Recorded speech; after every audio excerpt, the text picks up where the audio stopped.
Hello दोस्तों, आप सभी का स्वागत है अपने ही चैनल जीके माध्यिका पर। दोस्तों, आज के इस वीडियो में स्टेट एग्जाम 2024 के लिए पेडागोजी एंड अदर स्किल से 50 प्रश्न देखेंगे, जो दोस्तों आपके एग्जाम के लिए काफ़ी हेल्पफुल रहेगा। इसलिए वीडियो के अंत तक बने रहिएगा। अगर चैनल पर नए हैं तो चैनल को सब्सक्राइब जरूर कर लीजिएगा। तो चलिए आज के वीडियो शुरू करते हैं।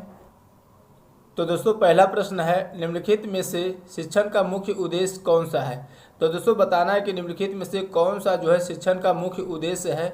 ऑप्शन में दिया गया है पाठ्यक्रम से संबंधित जानकारी देना, परीक्षा के लिए छात्रों को तैयार करना, छात्रों को रोजगार संबंधित सहायता प्रदान करना, छात्रों की सोच शक्ति की विकसित करना।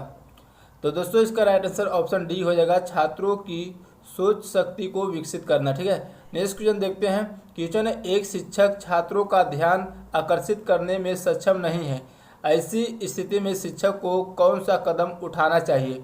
ऑप्शन में दिया गया है, अपने शिक्षण विधि का मूल्यांकन करें और उसमें आवश्यकता अनुसार सुधार करें, पद से इस्तीफा देना चाहिए, अपने विद्यार्थियों की त्रुटि ढूंढनी चाहिए, आज्ञापूर्वक ध्यान देने के लिए कहना। तो दोस्तों, इसका राइट आंसर ऑप्शन ए हो जाएगा, अपने शिक्षण विधि का मूल्यांकन करें और उसमें आवश्यकता अनुसार सुधार करें। ठीक है, नेक्स्ट क्वेश्चन देखते हैं। क्वेश्चन, निम्नलिखित में से कौन सा शिक्षण अधिगम का स्तर नहीं है। तो दोस्तों, बताना कि निम्नलिखित में से कौन सा जो है शिक्षण अधिगम का स्तर नहीं है। ऑप्शन में दिया गया विभेदन स्तर, स्मृति स्तर, चिंतनशील स्तर, बोध स्तर। तो दोस्तों, इसका राइट आंसर ऑप्शन ए हो जाएगा, विभेदन स्तर जो है शिक्षण अधिगम का स्तर नहीं है। ठीक है, नेक्स्ट क्वेश्चन देखते हैं। क्वेश्चन दोस्तों, अनुदेशन एवं शिक्षण में परस्पर एक समानता है। तो दोस्तों, बताना कि अनुदेशन एवं शिक्षण में परस्पर क्या जो है एक समानता है। ऑप्शन में दिया गया है, दोनों ही छात्र केंद्रित होते हैं, दोनों ही विषय केंद्रित होते हैं, दोनों में ही पृष्ठ पोषण पूर्ण बल एवं पाठ्य विश्लेषण पर विशेष बल दिया जाता है, उपयुक्त में से कोई नहीं। तो दोस्तों, इसका राइट आंसर ऑप्शन सी होएगा, दोनों में ही पृष्ठ पोषण पूर्ण बल और पाठ्य विश्लेषण पर विशेष बल दिया जाता है। ठीक है, नेक्स्ट क्वेश्चन देखते हैं। क्वेश्चन दोस्तों, निम्नलिखित में से कौन सा कथन सूक्ष्म शिक्षण के लिए गलत है। तो दोस्तों, बताना कि कौन सा कथन जो सूक्ष्म शिक्षण के लिए गलत है। ऑप्शन में दिया गया, एक शिक्षक प्रशिक्षण अवधारणा एक शिक्षक के आत्मविश्वास को कम करता है, यह रचनात्मक पृष्ठ पोषण प्रदान करता है, उपयुक्त में से कोई नहीं। तो दोस्तों, इसका राइट आंसर ऑप्शन बी हो जाएगा, यह शिक्षक के आत्मविश्वास को कम करता है। ठीक है, नेक्स्ट क्वेश्चन देखते हैं। क्वेश्चन, जन्म के समय शिशु में संवेग होता है। तो दोस्तों, बताना कि जन्म के समय शिशु में संवेग क्या होता है। दोस्तों, ऑप्शन में दिया गया प्रेम, क्रोध, दया, उत्तेजना। तो दोस्तों, जन्म के समय शिशु में संवेग होता है उत्तेजना। ठीक है, तो डी इसका राइट आंसर हो जाएगा। नेक्स्ट क्वेश्चन देखते हैं। क्वेश्चन, नेतृत्व के गुणों का सर्वाधिक विकास होता है। तो नेतृत्व के गुणों का सर्वाधिक विकास जो है किस अवस्था में होता है। ऑप्शन में दिया गया है, शैशवावस्था में, बाल्यावस्था में, किशोरावस्था में, प्रौढ़ावस्था में। तो दोस्तों, इसका राइट आंसर ऑप्शन सी हो जाएगा, किशोरावस्था में। ठीक है, नेक्स्ट क्वेश्चन देखते हैं। दोस्तों, क्वेश्चन है, बच्चे अपने वातावरण के साथ संबंध बनाते हुए अपनी समझ का विकास कर लेते हैं, किसने कहा। ऑप्शन में दिया गया है स्किनर, गिलफोर्ड, पियाजे, बर्ट। तो दोस्तों, इसका राइट आंसर ऑप्शन सी होएगा, जॉन पियाजे ने कहा। ठीक है, नेक्स्ट क्वेश्चन देखते हैं। क्वेश्चन, निम्नलिखित में से कौन सा मूर्त क्रियात्मक अवस्था के प्रमुख कौशलों में से एक है। तो दोस्तों, बताना है कि कौन सा जो है मूर्त क्रियात्मक अवस्था के प्रमुख कौशलों में से एक है। ऑप्शन में दिया गया सजीवात्मक चिंतन, सुरक्षित रखने की योग्यता, परिकल्पित निगमनात्मक तर्क, द्वितीय वर्तुल प्रतिक्रियाएं। तो दोस्तों, इसका राइट आंसर बी हो जाएगा, सुरक्षित रखने की योग्यता। ठीक है, नेक्स्ट क्वेश्चन देखते हैं। क्वेश्चन, कक्षा में अनुशासन क्यों होना चाहिए। ऑप्शन में दिया गया है, बच्चे एक व्यवस्थित एवं अथाक्रम संसार के लाभ की अनुमति कर सके, बच्चे अध्यापक की अधिकारिता को स्वीकार कर सके, बच्चे अनुभव कर सके कि यह अनिवार्य है, यह उन्हें मदद करेगा यदि वो अध्यापक बनना चुने। तो दोस्तों, कक्षा में अनुशासन क्यों होना चाहिए, क्योंकि दोस्तों बच्चे एक व्यवस्थित एवं अथाक्रम संसार के लाभ की अनुमति कर सके। तो ए इसका राइट आंसर हो जाएगा। नेक्स्ट क्वेश्चन देखते हैं। क्वेश्चन है, विद्यालयों में शारीरिक दंड प्रतिबंधित है क्योंकि। तो दोस्तों बताना कि विद्यालय में शारीरिक दंड प्रतिबंधित है, क्योंकि ऑप्शन में दिया गया है यह बच्चों को मानसिक आघात दे सकता है, बच्चे इसे पसंद नहीं करते, माता पिता इसे अस्वीकार करते, इसका अधिगम नकारात्मक प्रभाव पड़ता है। तो दोस्तों इसका राइट आंसर डी होएगा, इसका अधिगम जो है नकारात्मक प्रभाव पड़ता है। ठीक है, नेक्स्ट क्वेश्चन देखते हैं। क्वेश्चन, अध्यापक को विद्यालय के बाहर बच्चों की गतिविधियां की चिंता क्यों रखनी चाहिए? ऑप्शन में दिया गया बच्चे अक्सर विद्यालय के बाहर की गतिविधियां में रुचि रखते हैं, बच्चे अक्सर बुरी आदतें सीख जाते हैं, माता पिता के अलावा किसी और की भी विद्यालय के बाहर की गतिविधियों पर नज़र रखनी चाहिए, बच्चे विद्यालय के बाहर के अनुभवों द्वारा भी सीखते हैं। तो दोस्तों अध्यापक को जो है विद्यालय के बाहर बच्चों की गतिविधियों की चिंता क्यों रखनी चाहिए? क्योंकि दोस्तों बच्चे विद्यालय के बाहर के अनुभवों द्वारा भी सीखते हैं। ठीक है, तो डी इसका राइट आंसर हो जाएगा। नेक्स्ट क्वेश्चन देखते हैं। क्वेश्चन, अधिगम अनुभव और प्रशिक्षण के परिणाम स्वरूप व्यवहार में परिवर्तन है, यह कथन किनके द्वारा दिया गया है?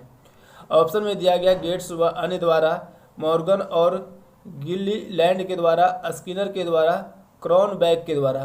तो इसका राइट आंसर ए हो जाएगा, गेट्स व अन्य के द्वारा। ठीक है, नेक्स्ट क्वेश्चन देखते हैं। क्वेश्चन, विकास एक कभी न खत्म होने वाली प्रक्रिया है, यह विचार किस सिद्धांत से जुड़ा है? तो दोस्तों विकास एक जो है कभी नहीं खत्म होने वाली प्रक्रिया है, यह विचार जो है किस सिद्धांत से जुड़ा है? ऑप्शन में दिया गया है परस्पर संबंध का सिद्धांत, निरंतरता का सिद्धांत, एकीकरण का सिद्धांत, सहभागिता का सिद्धांत। तो दोस्तों इसका राइट आंसर बी हो जाएगा, निरंतरता का सिद्धांत के विचार से जुड़ा है। ठीक है, नेक्स्ट क्वेश्चन देखते हैं। क्वेश्चन, निम्न में से शिक्षण की संज्ञानात्मक सिद्धांत के मुख्य प्रस्तावक कौन है? ऑप्शन में दिया गया है N.L. Gage, Shiv Kumar Mishra, B.F. Skinner, McDonalds. तो दोस्तों शिक्षण के संज्ञानात्मक सिद्धांत के मुख्य प्रस्तावक कौन है? तो N.L. गेज है। ठीक है, तो ए इसका राइट आंसर हो जाएगा। नेक्स्ट क्वेश्चन है दोस्तों, प्रेरणा सीखने की प्रक्रिया में। तो दोस्तों प्रेरणा सीखने की प्रक्रिया में जो है क्या करता है? ऑप्शन में दिया गया सीखने वालों की सहायता तेज करता है, नए को अलग करना एवं पुरानी सीख से सीखना, शिक्षार्थियों को अप्रत्यक्ष रूप से सोचने पर मजबूर करता है, युवा सीखने वालों में सीखने के लिए रुचि उत्पन्न करता है। तो दोस्तों इसका राइट आंसर ऑप्शन डी हो जाएगा, युवा सीखने वालों में सीखने के लिए रुचि उत्पन्न करना। ठीक है, नेक्स्ट क्वेश्चन देखते हैं। क्वेश्चन, दैनिक पाठ योजना के निर्माण में सम्मिलित रहता है। तो दोस्तों बताना कि दैनिक पाठ योजना के निर्माण में जो है क्या सम्मिलित रहता है? ऑप्शन में दिया गया है उद्देश्य निर्धारण, विषय वस्तु का चयन, शिक्षण विधियों का निर्धारण, इनमें से सभी। तो दोस्तों दैनिक पाठ योजना के निर्माण में जो है क्या सम्मिलित रहता है? तो इसका राइट आंसर डी हो जाएगा, इनमें से सभी जो है, यानी उद्देश्य निर्धारण, विषय वस्तु का चयन, शिक्षण विधियों का निर्धारण, ये सभी सम्मिलित रहता है। ठीक है, नेक्स्ट क्वेश्चन देखते हैं। क्वेश्चन, प्रश्न पूछने की कौन सी विधि को आप उचित समझते हैं? तो दोस्तों बताना कि प्रश्न पूछने की कौन सी विधि को जो है आप उचित समझते हैं। ऑप्शन में दिया गया है शिक्षक प्रश्न 2 बार या इससे अधिक बोले ताकि सभी छात्र सुन सके, यह बेहतर होगा कि 2 संबंधित प्रश्नों को एक साथ ही मिलाकर पूछा जाए, प्रश्न पूछने के बाद छात्र को सोचने का मौका दिया जाना चाहिए एवं उसके बाद उत्तर प्रेरित भी करना चाहिए, उपयुक्त सभी। तो दोस्तों इसका राइट आंसर ऑप्शन डी हो जाएगा, उपयुक्त सभी। ठीक है, नेक्स्ट क्वेश्चन देखते हैं।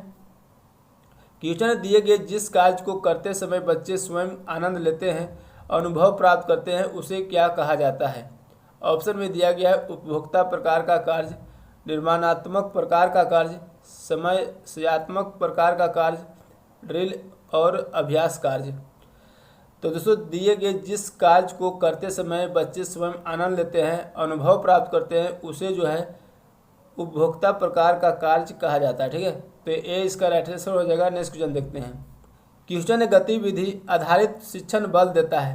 यानी दोस्तों बताना कि गतिविधि आधारित शिक्षण बल जो है किस पर देता है? ऑप्शन में दिया गया है अनुशासित शिक्षा पर, सुनिश्चित समय अवधि में गतिविधि पूरा करने पर, सभी विद्यार्थियों की सक्रिय भागीदारी पर, गतिविधि के समाप्त होने के बाद परीक्षा लेने पर। तो दोस्तों इसका राइट आंसर ऑप्शन सी हो जाएगा, सभी विद्यार्थियों की सक्रिय भागीदारी पर। ठीक है, नेक्स्ट क्वेश्चन देखते हैं। क्वेश्चन, यदि एक शिक्षार्थी को संख्याओं और परिकलन में समस्या हो रही है तो उसमें असमर्थता हो सकती है जिसका नाम है। तो जिसका नाम क्या है? ऑप्शन में दिया गया डिस्ग्राफिया, डिसकैलकुलिया, डिसलेक्सिया, ये सभी। तो दोस्तों यदि एक विद्यार्थी अनेक शिक्षार्थी को संख्याओं और परिकलन में समस्या हो रही है तो उसमें असमर्थ हो सकती है जिसका नाम है डिसकैलकुलिया। ठीक है, 20 का राइट आंसर हो जाएगा। नेक्स्ट क्वेश्चन देखते हैं। क्वेश्चन है व्याख्या देते समय कक्षा में कुछ अशांति होने पर शिक्षक को क्या करना चाहिए?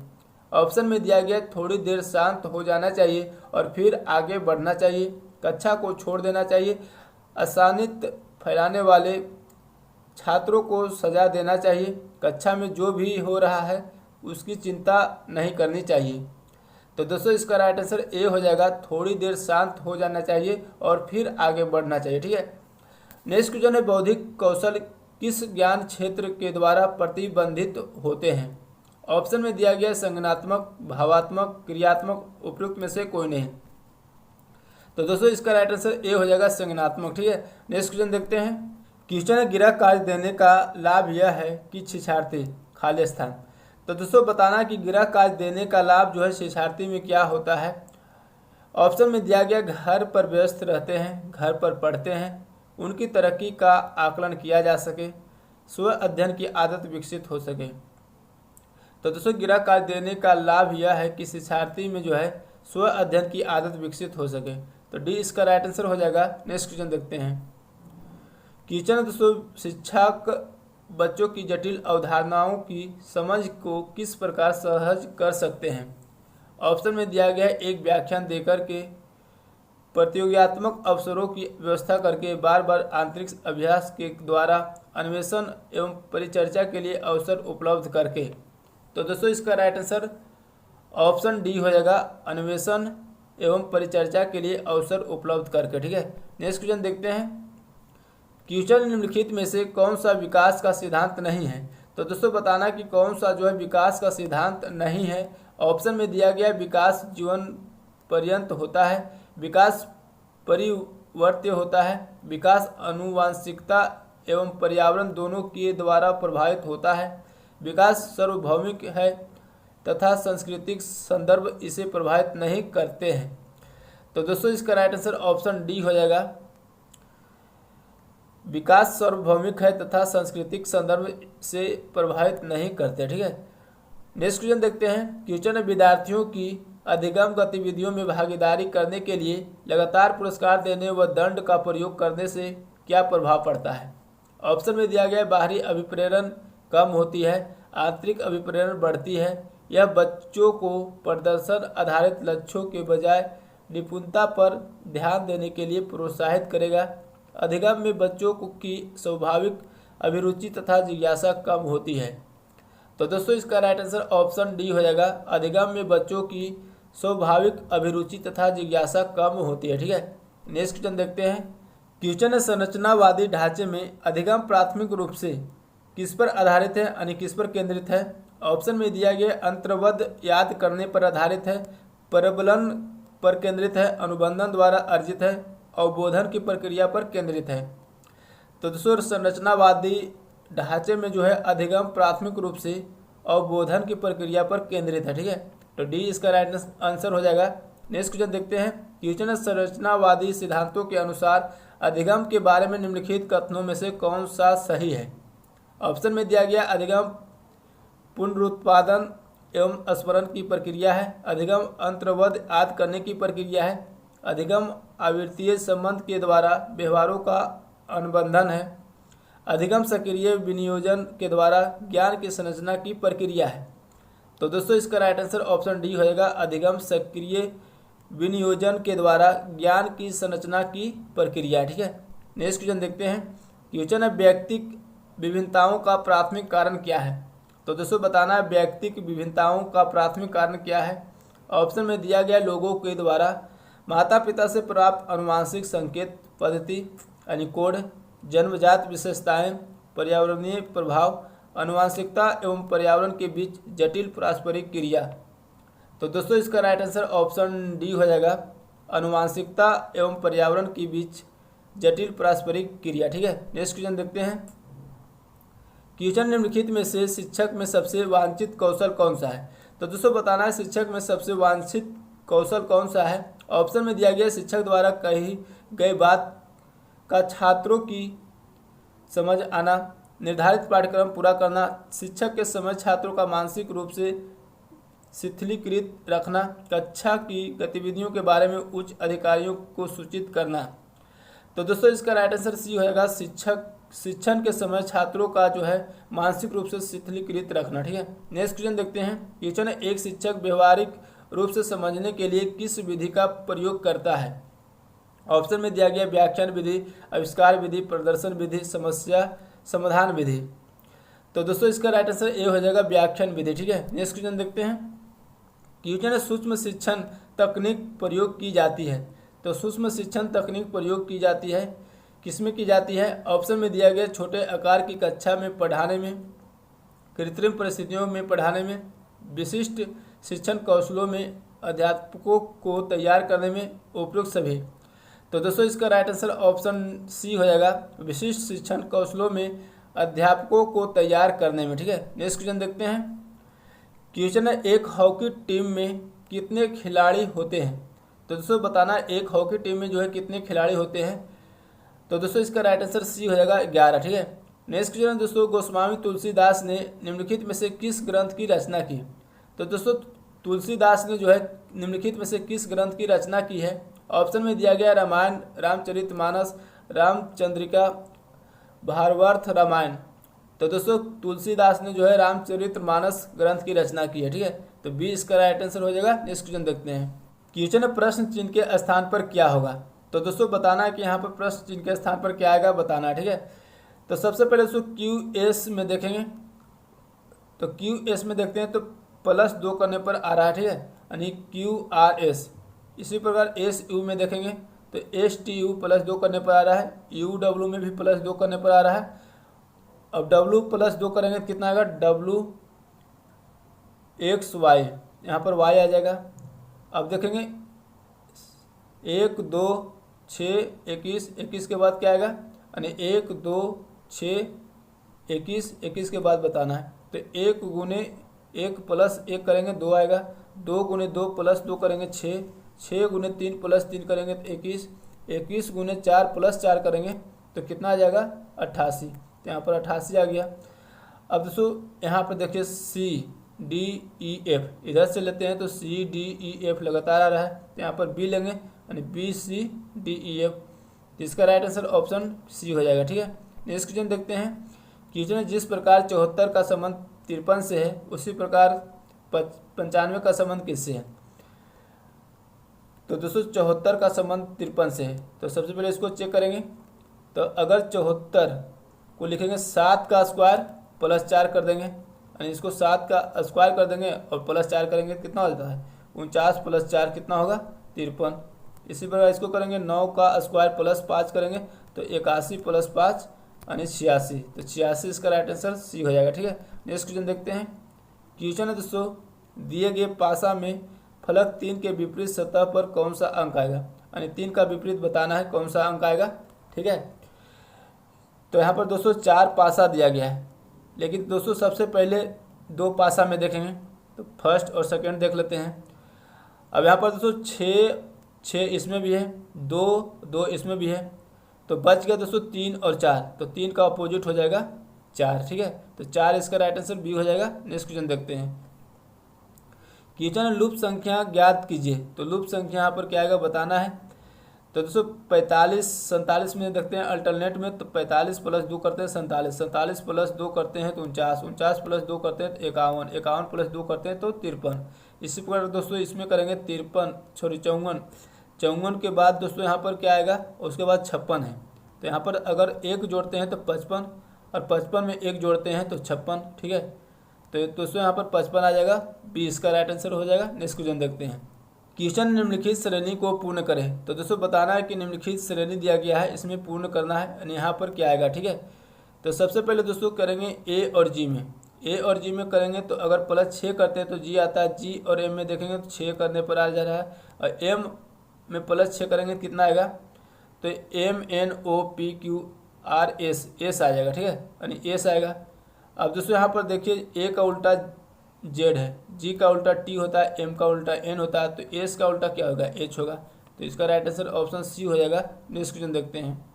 क्वेश्चन, एक व्यापारी को 360 रुपया में एक घड़ी बेचने से 10% हानि होती है। यदि वह 5% लाभ चाहता है तो घड़ी का विक्रय मूल्य ज्ञात कीजिए। घड़ी का विक्रय मूल्य निकालना है, ठीक है। तो सबसे पहले दोस्तों यहाँ 360 रुपया जो है विक्रय मूल्य मालूम है, ठीक है। 10% की हानि हो रही है, तो यहाँ से दोस्तों क्या निकल जाएगा, अगर विक्रय मूल्य और हानि प्रतिशत मालूम है तो सीपी यानी क्रय मूल्य निकल जाएगा, ठीक है। सीपी बराबर हो जाएगा 360 गुने 100 ऊपर चला जाएगा, और 10% की हानि तो 100 में 10 घटाएंगे 90, 9 चौके 36, 4 बार में कट गया, 400 रुपया आ गया क्रय मूल्य, ठीक है। अब दोस्तों आगे बोल रहा है कि यदि वह 5% लाभ चाहता है तो घड़ी का विक्रय मूल्य ज्ञात कीजिए। घड़ी का विक्रय मूल्य निकालना है। अब दोस्तों एसपी बराबर निकालेंगे, एसपी बराबर तो क्रय मूल्य कितना है 400, और लाभ कितना हो रहा है 5% की लाभ चाहता है, ठीक है। तो 105/100 करेंगे, 2 शून्य से 2 शून्य कट गया, अब गुना कर देंगे तो 420 हो जाएगा। तो 420 इसका राइट आंसर ऑप्शन ए हो जाएगा, ठीक है। नेक्स्ट क्वेश्चन देखते हैं। क्वेश्चन है हल कीजिए। अब इसको दोस्तों हल करना है, ठीक है। तो कैसे हल करेंगे, तो यहाँ पर दोस्तों √4/3 दिया गया है माइनस √3/4 दिया गया, ठीक है। तो सबसे पहले दोस्तों √4/√3 इस तरह से लिख सकते हैं, इसको भी इसी तरह से अलग अलग करेंगे, ठीक है। अब दोस्तों √4 को बाहर करेंगे तो 2 हो जाएगा, 2/√3 माइनस √3/2। अब एलसीएम लेंगे, 2√3 एलसीएम हो जाएगा, ठीक है। 2√3 एलसीएम हो जाएगा, तो यहाँ पर दोस्तों 4 हो जाएगा और -3 हो जाएगा। 4 में से 3 गया, 1 बच गया, 1/2√3, तो ऑप्शन सी हो जाएगा, ठीक है। नेक्स्ट क्वेश्चन देखते हैं। क्वेश्चन 9 मेहमान किसी पार्टी में एक दूसरे से हाथ मिलाते हैं तो हाथ मिलाने की कुल संख्या ज्ञात कीजिए। तो हाथ मिलाने की कुल संख्या निकालना है, ठीक है। तो अगर दोस्तों हाथ मिलाने की कुल संख्या, किसी पार्टी की बात किया जाएगा और एक दूसरे से हाथ मिलाता है और हाथ मिलाने की कुल संख्या निकालना है, तो इसका फॉर्मूला याद रखिएगा n × n-1/2, ठीक है। अब n का वैल्यू लेंगे जितना मेहमान है उसका, ठीक है। तो 9 मेहमान है तो 9 और 9 -1 करेंगे तो 8 हो जाएगा, और बटा 2, 2 चौके 8, 9 × 4 36, यानी 36 इसका राइट आंसर डी हो जाएगा। नेक्स्ट क्वेश्चन देखते हैं। क्वेश्चन है, यदि x अनुपात y बराबर 2:3 हो तो 3x + 2y बटा 9x + 5y का मान क्या होगा। अब इसका वैल्यू निकालना है, ठीक है। अब दोस्तों यहाँ पर दोस्तों x बटा y बराबर दिया गया है 2/3, यानी x का वैल्यू 2 लेंगे, y का वैल्यू 3 लेंगे। अब सभी का वैल्यू इसमें पुट कर देंगे, ठीक है। तो 3 × 2 + 2 × 3 बटा 9 × 2 + 5 × 3। अब इसी को सोल्व करेंगे तो 3 दूनी 6 और 3 दूनी 6, 6 6 कितना हो गया 12 हो गया, बटा 9 दूनी 18, 5 × 15, 18 15 कितना हो गया 33, काट देंगे 4 × 12, 11 × 33, यानी 4/11 इसका आंसर हो जाएगा, बी राइट आंसर हो जाएगा, ठीक है। नेक्स्ट क्वेश्चन देखते हैं। क्वेश्चन दोस्तों, विश्व स्वास्थ्य संगठन यानी WHO का मुख्यालय किस नगर में स्थित है। ऑप्शन में दिया गया है न्यूयॉर्क, पेरिस, जेनेवा, हेग। तो दोस्तों WHO का मुख्यालय जो है जेनेवा में स्थित है, ठीक है। तो सी इसका राइट आंसर हो जाएगा। नेक्स्ट क्वेश्चन है दोस्तों, प्रसिद्ध नदी नील संबंध रखती है। तो दोस्तों प्रसिद्ध नदी जो है नील नदी किससे संबंध रखती है। ऑप्शन में दिया गया इराक से, मिस्र से, फ्रांस से, जर्मनी से। तो दोस्तों इसका राइट आंसर ऑप्शन बी हो जाएगा, मिस्र से, ठीक है। नेक्स्ट क्वेश्चन देखते हैं। क्वेश्चन है, 1930 की प्रसिद्ध नमक यात्रा का नाम क्या था। तो दोस्तों 1930 की प्रसिद्ध नमक यात्रा का नाम क्या था। तो दोस्तों इसका राइट आंसर बी हो जाएगा, दांडी यात्रा, ठीक है। चंपारण सत्याग्रह कब हुआ था दोस्तों। चंपारण सत्याग्रह 1917 में महात्मा गांधी द्वारा शुरू किया गया था। असहयोग आंदोलन 1920 में महात्मा गांधी द्वारा शुरू किया गया था, ठीक है। तो सभी को याद रखिएगा। नेक्स्ट क्वेश्चन देखते हैं। क्वेश्चन है, वंदे मातरम गीत के लेखक कौन थे। तो वंदे मातरम गीत के लेखक कौन थे। तो दोस्तों इसका राइट आंसर ए हो जाएगा, बंकिम चंद्र चटर्जी थे, ठीक है। नेक्स्ट क्वेश्चन दोस्तों, जापान की मुद्रा है। तो जापान की मुद्रा क्या है। तो दोस्तों इसका राइट आंसर डी होएगा, येन है, ठीक है। अब रूबल जो है किस देश की मुद्रा है। तो रूस की है, ठीक है, रूस की है। डॉलर जो है USA की है, ब्रिटेन की है, ठीक है। ब्रिटेन, सिंगापुर, ऑस्ट्रेलिया, ये सभी का है, ठीक है। तो ध्यान रखिएगा। नेक्स्ट क्वेश्चन देखते हैं। क्वेश्चन दोस्तों, कथकली नृत्य जो है का संबंध किस राज्य से है। तो कथकली नृत्य का संबंध किस राज्य से है। ऑप्शन में दिया गया केरल, कर्नाटक, आंध्र प्रदेश, उड़ीसा। तो केरल से है, ठीक है, ए इसका राइट आंसर हो जाएगा। कर्नाटक का प्रसिद्ध नृत्य जो है यक्षगान है, आंध्र प्रदेश की कुचिपुड़ी है, उड़ीसा का ओडिसी है, ठीक है। तो दोस्तों आज के वीडियो यहीं तक रहने देते हैं, फिर मिलेंगे नेक्स्ट वीडियो में। वीडियो अच्छा लगा तो लाइक करेगा, चैनल पे नए हैं तो चैनल को सब्सक्राइब करके बेल आइकन जरूर दबा लीजिएगा। जय हिंद।